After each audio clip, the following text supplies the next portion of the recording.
So we might propose a rebuttal and say, yes, but Chris, I can learn this way and correct later. If there's a sound that's slightly off, I can always correct it later. I can lay the foundation, not care too much, and learn later. Surely I don't have to go all out and learn it perfectly straight away, do I? But this is the exact notion that I'd like to make clear to you in this video. The importance of that initial exposure.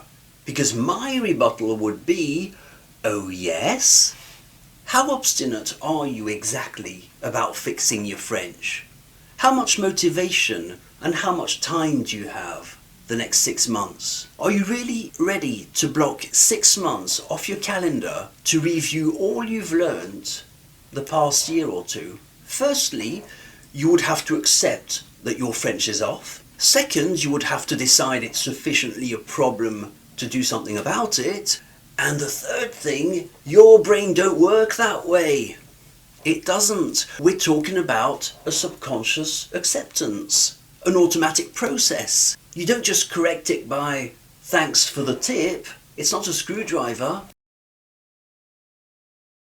Hi, my name's Chris. I'm a French teacher for adults, and in this video we'll be talking about that initial decision of learning French, and how, and with whom, and the consequences it will have if it's not done properly. And before we start, I'm not a YouTuber.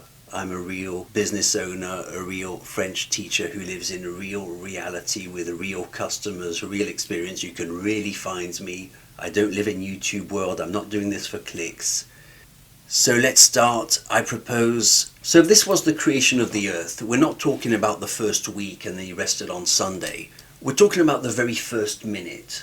This is what I want to talk about in this video, that very first minute that will shape the way your earth looks. Instead of having green trees that produce oxygen, your trees might be red. They're planted upside down, they release poisonous gases, you'll have birds dropping huge stones on people's heads. The winds will be so strong they'll carry people away because the planet was designed all wrong, the same way your French might be designed all wrong. Why? Because your choice of how and with whom you learn French was made poorly. And I'm here to save you if you'll listen to me. I am of course talking about learning with the wrong type of resources, the wrong type of teacher, that initial exposure, that very first minute, the initial light that hits you like it hits photographic paper when the shutter opens. I'm claiming that just like a photograph, you're liable to ruin your French for years to come, and that you'll never quite recover from it, or at the cost of great effort. Let's talk facts. There's two things I'm talking about. Learning how to learn and learning how to use French itself. How you picture French in your mind. And it all depends on that initial exposure. When we learn a language, it's not like holding a screwdriver wrong until the day you meet an expert and then you go, oh yes, okay, now that you say it, yeah, it is easier this way, okay, thanks for the tip. It's not the way it works. A language isn't a mechanical fix. Okay, so it's a subconscious acceptance of a truth. You've imprinted truths in your brain that are very hard to correct later. That's why the very first words that my students learn are always pronounced worse than the later words they learn with myself. It's a crystallized error, and I can always tell which are the words they learned first. It's quite amazing. The old French words are not pronounced as well as the newer ones. And let's talk about pronunciation. If you don't properly understand the rules or its importance, you'll pronounce French your own way. Your ear will get used to whatever sound you make. You'll link this sound to a certain position in your mouth, and instead of saying something like les vacances or la famille, you might say les vacances or la famille. But the day you meet an expert who knows their stuff, that day you've decided to stop messing around with subpar solutions and learn quote-unquote for real, this expert teacher will hear your pronunciation of French that's off, and they'll think, well, there's a problem. Were you ever told that it's supposed to sound this way? They might ask you, nicely, how did you learn exactly? And the answer might be, well, I did a bit of Duolingo, I tried Rosetta Stone for a while, I follow these two great teachers on YouTube, and now your pronunciation is almost unfixable. So we might propose a rebuttal and say, yes, but Chris, I can learn this way and correct later. If there's a sound that's slightly off, I can always correct it later. I can lay the foundation, not care too much, and learn later. Surely I don't have to go all out and learn it perfectly straight away, do I? But this is the exact notion that I'd like to make clear to you in this video. The importance of that initial exposure. Because my rebuttal would be, oh yes? How obstinate are you exactly about fixing your French? How much motivation and how much time do you have the next 6 months? Are you really ready to block 6 months off your calendar to review all you've learned the past year or two? Firstly, you would have to accept that your French is off. Second, you would have to decide it's sufficiently a problem to do something about it. And the third thing, your brain don't work that way. It doesn't. We're talking about a subconscious acceptance, an automatic process. You don't just correct it by thanks for the tip. It's not a screwdriver. People have limited time and motivation, which is why I don't believe in big decisions such as this time I'm learning French for real. Also, the next part of my rebuttal is that this issue isn't just a problem of pronunciation, which by the way has subcategories, you might know. If your French teacher is at such a level that they even know the subcategories exist within French pronunciation, pronunciation isn't just one thing. It would be like saying that a house is a roof with walls. It's a bit too simplistic, so there are subcategories within pronunciation. Pronunciation is one aspect which I'm taking as an example for this video. But there's also your whole perception of French that might be off, what speaking it well actually means, how it's structured, where the priorities lie, as well as how to learn it, which I'll be speaking about next. Simple example, a student who went through the whole hello, my name is, je m'appelle, these are the classics with the ever-present j'aime la randonnée. For some reason, French teachers always insist on teaching you la randonnée. No idea why. I think I know why, but it's nothing to do with this topic. So, the ever-present j'aime la randonnée, je m'appelle, etc. This becomes their measure of French. That's what French represents. It's salut, je m'appelle, etc., j'aime la randonnée. French phrases, right? As opposed to systems.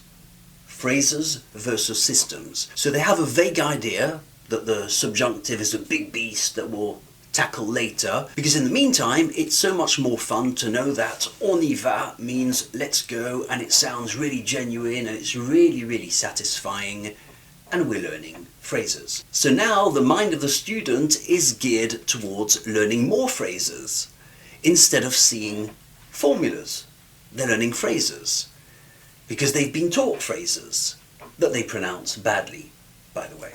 And I know that even at this stage you don't believe me, because I know that your mind is actively looking for ways to disprove me. And you're thinking, no, Chris, he's all wrong. I can always correct it later, and who cares if my pronunciation is off? You might be thinking this. I've been doing this for a long time. And reasoning with a casual learner is like the Walt Disney cartoon thing, you know, trying to catch the soap. Okay, you never win at this game. But I'm still saying it. So what practically do you lose from learning badly? You lose everything. Everything from learning badly. That first minute where you decide to learn badly, I can tell you, you lose everything. You lose the speed at which you could progress. You lose autonomy. You lose the advantage of becoming an understander of French and a master of the system.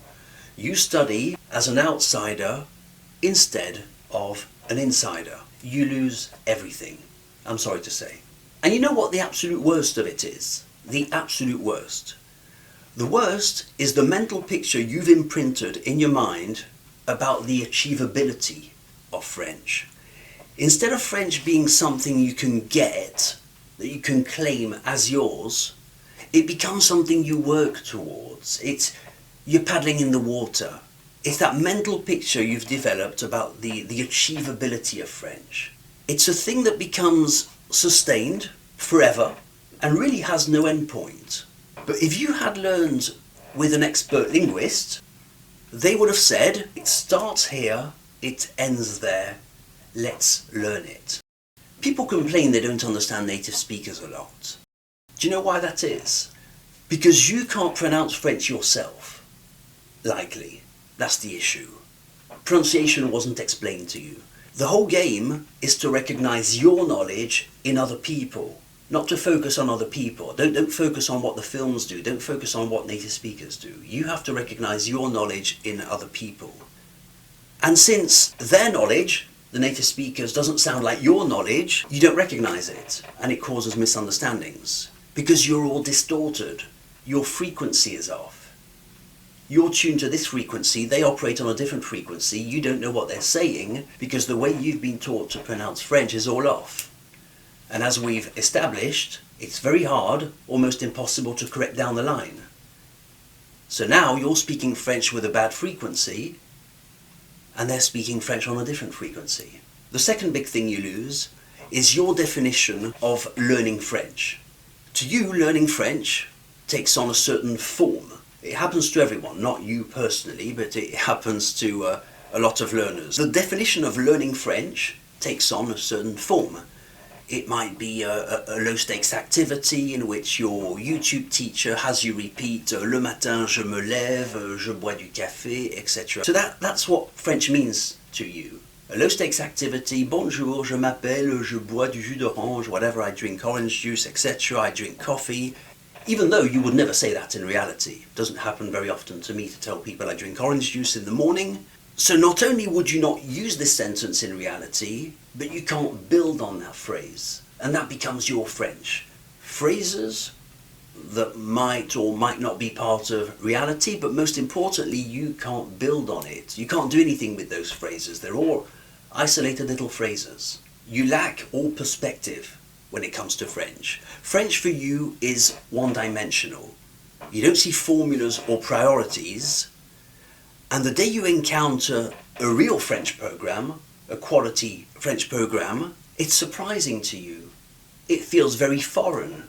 It doesn't look anything like what you've been doing on YouTube. It's almost disagreeable to you. Then there's all the rest. How self-forgiving you are, your definition of studying, and I see it all the time.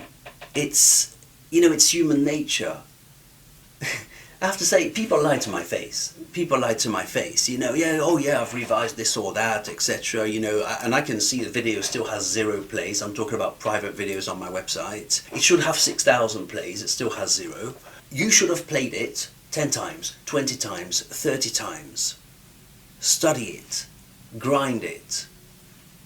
People don't do it. Why? Not because they're bad people. It's not a case of smack bottom. It's a case of that was their measure of French. To them, French is a certain behavior, it's a certain pattern, it's a certain ambition. It's a conditioning is what I'm trying to get through in this video. You've been conditioned from that first minute onwards. The ambition with which you approach French, the level at which you forgive yourself for speaking badly, the belief that you can actually achieve it, your pronunciation, so many things. You condition yourself almost on a subconscious level. That's why it's so hard to correct later. You absolutely have to grind it until you know it. But if no one ever told you that, it becomes a very foreign concept. What do you mean? I thought French was Duolingo. Talk about Duolingo, I think the great thing about Duolingo is that it exposes a lot of people to languages, which is cool, but it also gives us a measure of languages that's so far from reality is dreadful because it does so much damage. People think that languages is just reordering blocks of words, but then you encounter a real French program, it's, oh damn, okay, wow, pronunciation actually matters, okay, my pronunciation is completely off, oh, there are subcategories in pronunciation, oh wow, I really didn't know. You're going to be very resistant to these new ideas because you've already been conditioned, you've made up a mental picture of what French should be, and you're also conditioned practically your pronunciation, your understanding of grammar. There's so much that goes on during this this first minute of the creation of the earth. So before we say goodbye, really think about who you learn with. Think about who you are learning with. Think about that first minute of your creation of your French universe. Because I can guarantee that a bad decision will ruin it for you forever. I'm not saying it's entirely lost, but it will come at the cost of more effort than if you had done it right from the start. I hope this video was somehow understandable. These concepts are so clear in my mind that it's sometimes hard for me to get them through. I wish you the best of luck with French. I hope it works out well for you. Find me at wecommunicate.com. My name is Chris. I'm a real teacher in real reality, and I can really have you know French within a year. Thank you very much for watching. Do subscribe, do leave a comment. See you very soon.